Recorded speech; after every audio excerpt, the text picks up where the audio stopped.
As part of the Motivational Monday Wildlife series, this week's focus is the snake. Many people begin a health journey believing that transformation is primarily about addition. Adding a better diet, adding exercise, adding supplements, adding more motivation, adding more discipline. At first glance, this makes sense. After all, if we want better results, surely we need better tools, better strategies, and better information. Yet there is a challenge that often goes unnoticed. Many people are trying to build a healthier future while continuing to protect the habits that created their current reality. This creates a conflict.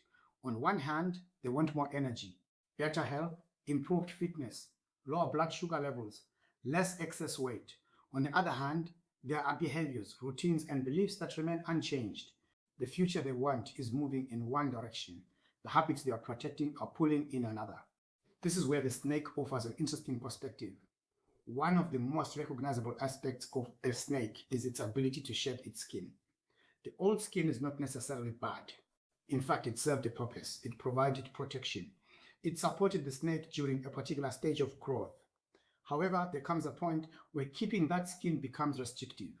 What once supported growth now limits it. The snake does not continue growing by holding on to what no longer fits. It grows by releasing it. There is something valuable in that lesson. Many health journeys reach a point where progress is no longer limited by a lack of information. Most people already know that vegetables are generally healthier than highly processed foods. Most people already understand that regular movement benefits health. Most people recognize that adequate sleep matters. The issue is often not knowledge. The issue is attachment. Attachment to familiar routines. Attachment to convenience.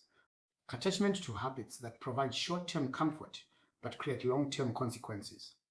This is why transformation can feel difficult. Letting go is rarely just a physical process. It is often emotional as well. Consider eating habits. Food is not always just fuel. For many people, food is connected to celebration, comfort, stress relief, routine, family traditions. When someone begins making healthier choices, they are not simply changing a meal plan. Sometimes they are changing patterns that have existed for years. That requires more than information. It requires release. The same principle applies to physical activity. Many adults carry beliefs that were formed long ago. I've never been athletic. I'm too old to start.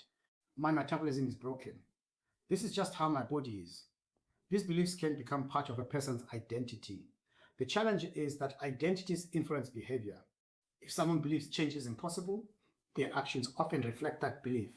The snake principle invites a different question. What if the limitation is not your potential? What if the limitation is a belief that no longer serves you?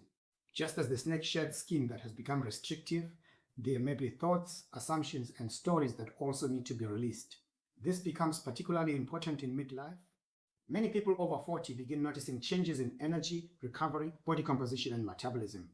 The temptation is to see these changes as evidence that improvement is no longer possible. Yet many remarkable health transformations occur during this stage of life, not because people discover a secret, but because they become willing to let go of behaviors that no longer support their future.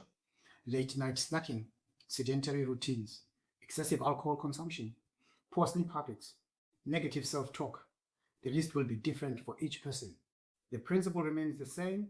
Growth often requires release. There is another aspect of this lesson worth considering.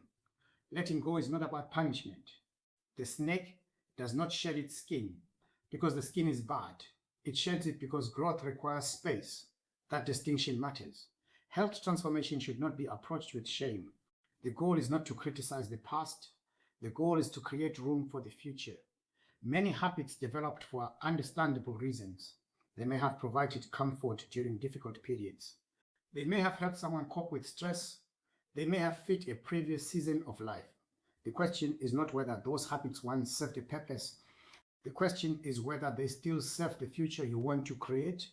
Viewed this way, health transformation becomes less about restriction and more about alignment.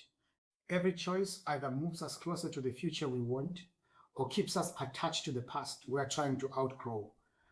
That is why the snake principle feels so relevant. It shifts the focus from addition to release. Instead of constantly asking, what more do I need? It encourages us to ask, what am I still carrying that no longer belongs in the life I want to build? For some people, The answer may be a habit. For others, it may be a belief. For others, it may be an excuse that has quietly become part of their identity. Whatever the answer, the principle remains the same.